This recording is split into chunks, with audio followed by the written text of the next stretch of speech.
जम्मू कश्मीर में शांति के बाद एक बार फिर आतंकी घटनाएं तेज हो गई हैं। गुरुवार को कश्मीरी पंडित राहुल भट्ट की हत्या के बाद आतंकियों ने पुलिस कांस्टेबल रियाज अहमद ठोकर को गोली मारकर हत्या कर दी। आतंकियों ने यह हमला रियाज के घर पर किया था, जिसमें वो गंभीर रूप से घायल हो गए, जिसके बाद रियाज अहमद को अस्पताल में भर्ती कराया गया। यहां इलाज के दौरान उनकी मौत हो गई। बता दें कि यह घटना घाटी के पुलवामा के गुदरा इलाके में हुई है। कश्मीरी में हुई कुछ घंटों के भीतर टारगेट किलिंग का यह दूसरा घटना है। स्थानीय पुलिस के मुताबिक रियाज अहमद ठोकर अपने घर पर गुदुरा में मौजूद थे। इस दौरान आतंकियों ने टारगेट बनाकर उन पर फायरिंग कर दी। इसमें वो गंभीर रूप से घायल हो गए, जिसके बाद उन्हें तुरंत अस्पताल में भर्ती कराया गया। अस्पताल में रियाज अहमद की हालत गंभीर बनी हुई है।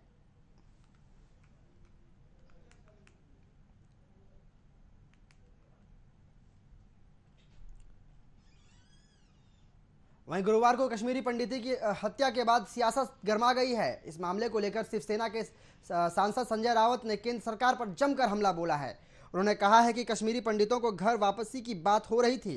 7 साल कितनों की घर वापसी हुई पता नहीं, लेकिन जो वहां रह रहे थे उनको भी रहने नहीं दिया जा रहा, उनकी हत्या हो रही है। इसके साथ ही कहा कि मुझे लगता है कि गृह मंत्री को इस बारे में गंभीरता से सोचना होगा।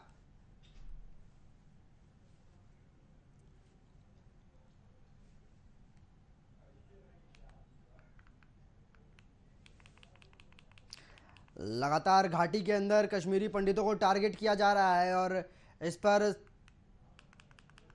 सांसद संजय रावत का भी तीखा बयान सामने आया। उन्होंने सीधा केंद्र सरकार पर निशाना साधा है और ये कहा है कि जो कश्मीरी पंडित वहां रह रहे हैं उन्हें चैन से रहने नहीं दिया जा रहा।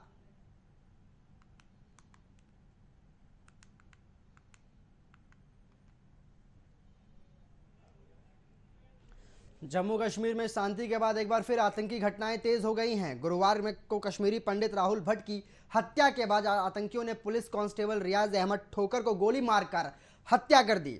आतंकियों ने यह हमला रियाज के घर पर किया था, जिसमें वो गंभीर रूप से घायल हो गए, जिसके बाद रियाज अहमद को अस्पताल ले जाया गया। वहां इलाज के दौरान उनकी मौत हो गई। बता दें कि यह घटना घाटी के पुलवामा गुदुरा इलाके में हुई है। कश्मीर में हुई कुछ ही घंटों के भीतर टारगेट किलिंग की यह दूसरी घटना है। स्थानीय पुलिस के मुताबिक रियाज अहमद ठोकर अपने घर में गुदुरा में मौजूद थे। इस बीच आतंकियों ने टारगेट बनाकर उन पर फायरिंग कर दी। इसमें वो गंभीर रूप से घायल हो गए। इस पूरी खबर पर हमारे सहयोगी चंदन पांडे न्यूज रूम से जुड़ गए। चंदन, घाटी में फिर से हमला हो रहा है, आतंकी एक्टिव हो गए हैं।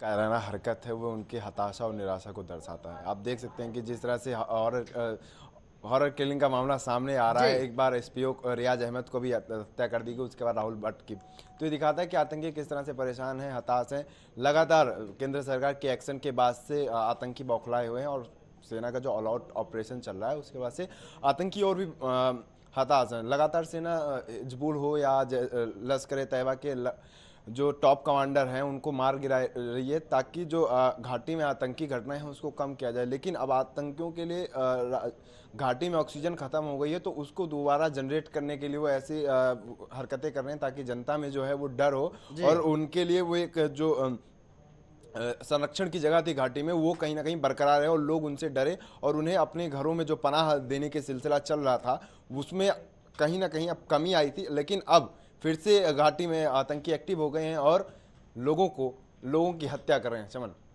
लेकिन चंदन, धारा 370 हटने के बाद हमने देखा कि बीजेपी और केंद्र सरकार खास करके ये हुंकार भर रही थी कि घाटी के अंदर जो है कश्मीरी पंडित काफ़ी ज़्यादा सुरक्षित हैं, वहाँ जो लोग रह रहे हैं स्थानीय लोग वहाँ के सुरक्षित हैं, किसी भी आतंकी गतिविधियाँ किसी भी प्रकार की नहीं हो रही है। लेकिन ऐसे में ये बात सामने आना, कश्मीरी पंडितों को टारगेट करना, कश्मीरी पंडित की हत्या भी कर दी गई। उसके बाद हमने देखा कि किस तरीके से पुलिस प्रशासन के जो पुलिसकर्मी हैं उन पे हमला किया जाता है, उनकी मौत हो जाती है इलाज के दौरान। तो क्या मतलब सिर्फ एक समुदाय को टारगेट किया जा रहा है कश्मीर के अंदर? चंदन, देखिए, आप 90 के दशक में देखेंगे तो कश्मीरी पंडितों को जिस तरह से हत्या की गई वो भयावह तस्वीरें थी, वो सभी ने देखी। जिस तरह से हमारे सामने हमारे जहन में वो तस्वीरें बस बस गई, हमारे तस्वीर वो तस्वीरें हमारे जहन में घर कर गई। लोगों ने देखा किस तरह से कश्मीरी पंडितों को दिन दहाड़े गोलियां मार दी गई, किस तरह से 90 के दशक में कश्मीर आतंकियों का घर बन गया था। लोग वहाँ लोग जब कश्मीरी पंडित पलायन कर रहे थे तो आपने देखी होंगी तस्वीरें, लोग वहाँ से कैसे डर के भाग रहे थे, बच के भाग रहे थे, बहन बेटियों की हत्या की जा रही थी, उनके साथ दुष्कर्म किया जा रहा था। तो उस तस्वीरें हमारे जहन में। लेकिन आज भी अगर ऐसी कोई घटना हो जाती है तो 90 के दशक की जो तस्वीरें हैं वो लोगों के जीवन में आ जाती हैं, लोगों के जहन में आ जाती हैं। वो सोचने लगते हैं, उस दौर को याद करने लगते हैं कि 90 के दशक में जिस तरह से हमारे साथ हुआ कहीं वो नौबत फिर से ना आ जाए। इसी को लेकर वो डर जाते हैं। और धारा 370 हटने के बाद से एकदम आतंकी जो हैं वो बौखलाए हुए हैं, क्योंकि उन्हें अपनी मनचाहा गतिविधि करने की मौका नहीं मिल नहीं पा रहा है। क्योंकि देखिए, डबल संविधान होने के बाद से उन्हें जो संरक्षण की स्थिति में रहते थे वो धारा 370 हटने के बाद से वो स्थिति उनकी लगातार कमजोर होती चली गई और वो बौखलाए हुए हैं, लोगों की हत्या कर रहे हैं। आपने कहा कि जिस तरह से एसपीओ रियाज अहमद की बात कर लीजिए, कश्मीर पुलिस में कांस्टेबल हैं, उनकी हत्या कर दी गई, राहुल भट्ट की हत्या कर दी गई। कश्मीरी पंडितों को ये मैसेज देने की कोशिश की है कि अगर आप हमारे साथ, अगर आपको यहाँ रहना है तो डर के रहना होगा। लेकिन जिस तरह से ये घटनाएं सामने आ रही हैं, ये कहीं ना कहीं दर्शाता है कि गवर्नमेंट की जो फेल्योर रहा है वो दर्शा रहा है। देखिए, गृह मंत्री इसको लेकर भी सख्त हैं, लेकिन जिस तरह से घटनाएं सामने आ रही हैं लोगों के मरने की, इससे गृह मंत्री को चिंता की स्थिति पैदा हो जाती है। गृह मंत्री को इस पर हाई लेवल मीटिंग करनी चाहिए कि एक बार ये सारी ऐसी घटनाएं क्यों हो रही हैं। चमन, लेकिन चंदन, देखा यह जा रहा है कि अभी जो वर्तमान की सरकार है केंद्र में, वो लगातार पिछली सरकारों पर हमलावर रही है कि कश्मीर के अंदर उनके कार्यकाल के दौरान कश्मीरी पंडितों को टारगेट किया गया। अभी हमने कुछ दिन पहले देखा है कि किस तरीके से थिएटर्स के अंदर कश्मीर फाइल्स मूवी आई थी, उसमें साफ तौर पे दिखाया गया है कि कश्मीर के अंदर 19वीं शताब्दी में किस तरीके से हिंसा की गई, उन पर प्रताड़ित किया गया, किस तरीके से उनकी बहन बेटियों को असमत को तार तार किया गया। लेकिन वर्तमान की स्थिति, एक कश्मीरी पंडित युवक को, राहुल भट्ट को दिन दहाड़े मार दिया जाता है। उसके बाद प्रशासनिक कार्रवाई करने जो एसडीओ कर रहे थे उनको भी मार दिया जाता है।